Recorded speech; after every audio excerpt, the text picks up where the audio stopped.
Alright, Airsofters, this is Jack from Locked and Loaded Airsoft. I'm going to go over a tutorial to make your own Sapi plates to fit the USMC Ciras Vest from evike.com. It's got a front and a back spot inside the vest to give for the Sapi plates. Once we get to that point, we'll open it up, show you where to go to put them in. But for right now, we're going to go over what we're going to use. This is EVA foam. It comes in 6 sheets. Each sheet is 2 foot by 2 foot. It is called anti-fatigue foam, EVA foam. It's a closed cell foam. This is a piece I have left over from another project I was doing. I got this at Walmart for $22 and change. It's very flexible. A little bit of heat applied, you can pretty much bend it any way you want, multiple curves, and once it cools it will hold its shape for the most part. I used it for a Halloween project I was working on. Once again, Walmart, Kmart, 22 bucks, 6 sheets. Sometimes you can find it in multiple colors, yellows, oranges. They use them at daycares. You can buy them individually in single sheets as well. The color's not going to matter really unless it matters to you. First thing I did was I cut 2 templates out. This is the back. This is the front and the back. So what I started out with was a 10 by 13 sheet. I notched the edges. I went 2 inches in. You can see on here where I wrote it down. I went 2 inches down, 2 inches in, cut the corner. Went 1/2 inch down, 1/2 inch in, cut the corner. This one came out to be 9 by 10.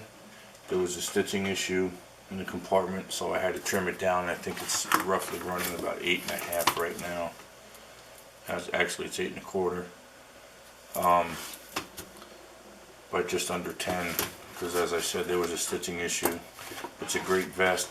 Some of the stitching isn't the greatest though. I've already noticed some issues. Anyway, I suggest you cut out your templates, size them to fit so we know what we're doing. So the first thing we're going to do is we're going to take one of the pieces. Normally I would recommend you start with the diamond plated side up. For this it really doesn't matter. Get yourself an ink pen and just trace it out.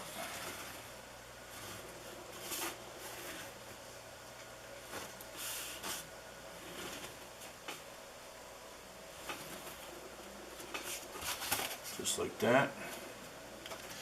And then get your second piece.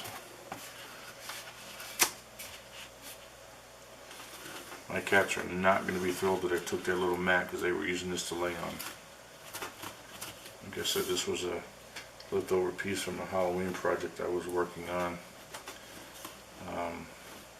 Actually, it's a Halloween / cosplay project I was working on for a Mandalorian outfit. Then we're going to take the X-Acto knife and we're going to start cutting. Put my glasses on. Getting old really sucks. Okay.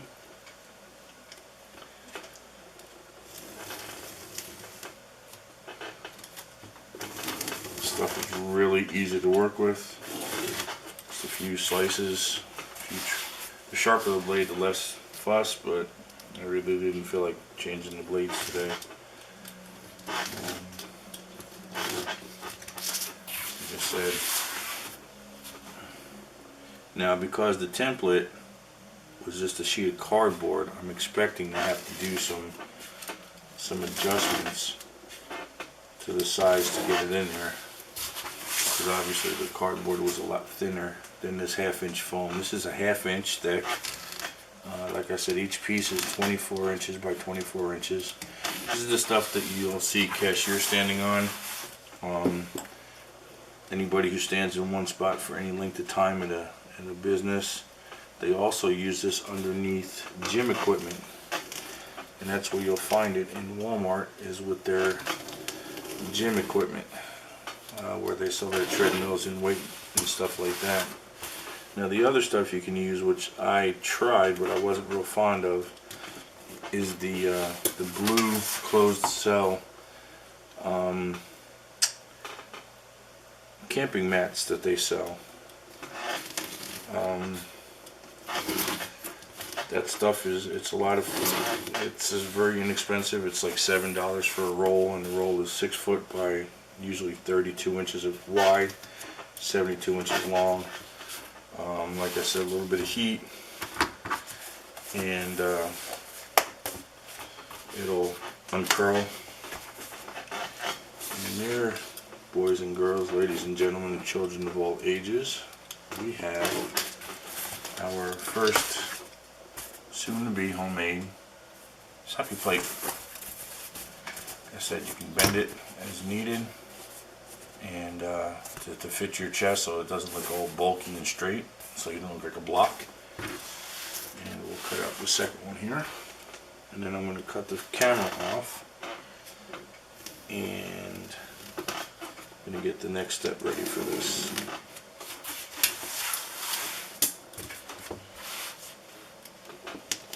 Now, the equipment you're going to need, like I said, is a razor knife, a straight edge. Mine happens to be at 36 inches.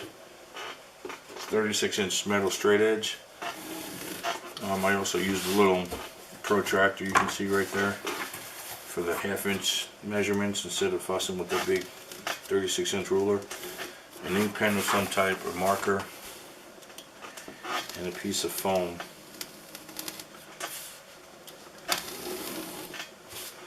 And as I was mentioning earlier, this will give your vest that full body look you're looking for.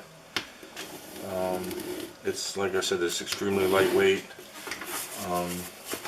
and as you can see, once you get comfortable with it, it's next to nothing to cut this out. And there we have it, our front and back Sapi plates. Alright, I'm going to cut the camera off for a second, and we're going to get to the next step, so just bear with me.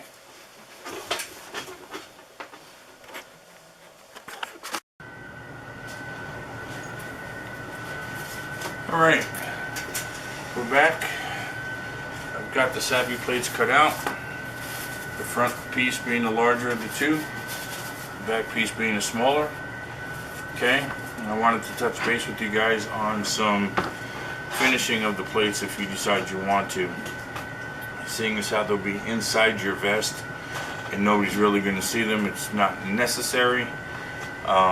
This stuff is closed celled, so it's not going to mold or mildew if it gets damp from sweating or from inclement weather such as snow, rain, or anything. There's two different ways you can seal it. First of all is with this plastic dip. This is a brush on method. You just dip your brush in there and you paint it on, and it dries just like plastic. That's the name plastic dip. They also have a spring-on version of this. The spring-on, it's, in my opinion, not as functionable as the paint-on. You don't get the coverage you're looking for with the spring-on. I had considered painting it. I was going to paint it black, and I was going to stencil some writing on it. But I decided that since this is just a quick video, I'm not going to go ahead and go through all that hassle. Once the plastic dip dries, it is paintable. Like I said, I've used it on another project. But if you decide you want to seal it, plastic dip it first, then paint it.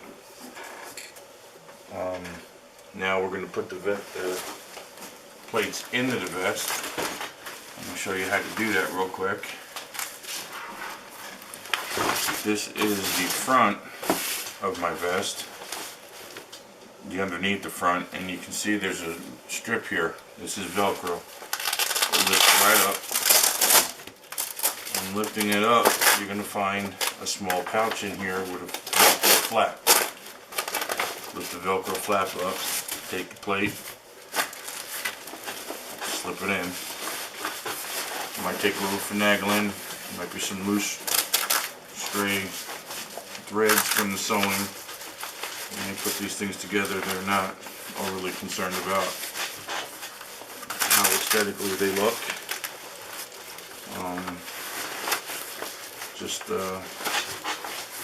finagle it in there. And keep this pulled out.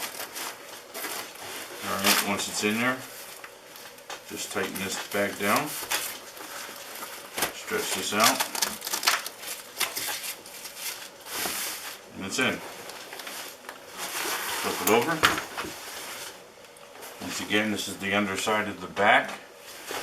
There's another Velcro strip. Open it up. Pull your Velcro back. The small plate goes in.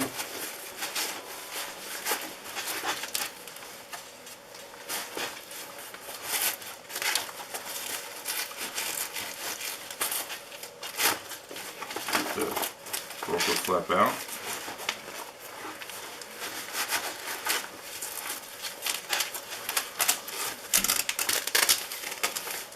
Secured.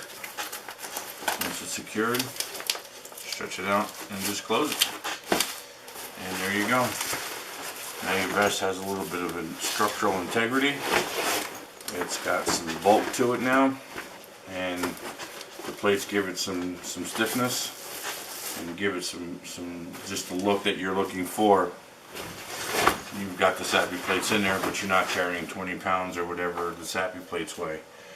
Hope you enjoyed the tutorial. Thanks for tuning in to Locked and Loaded Airsoft.